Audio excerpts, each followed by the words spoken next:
ஆதியாகமத்தின் புஸ்தகம் 3ஆம் அதிகாரம் 17வது வசனம்.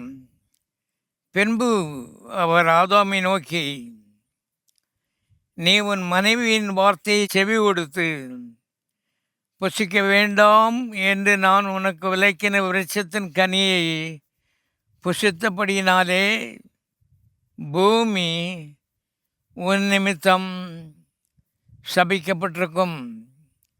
நீ உயிரோடு இருக்கும் நாளெல்லாம் வருத்தத்தோடே அதன் பலனை புசிப்பாய்.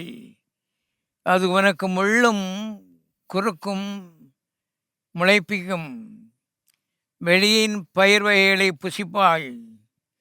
நீ பூமியிலிருந்து எடுக்கப்பட்டபடியால் நீ பூமிக்கு திரும்பும் மட்டும் உன் முகத்தின் வேர்வையால் ஆகாரம் புசிப்பாய்.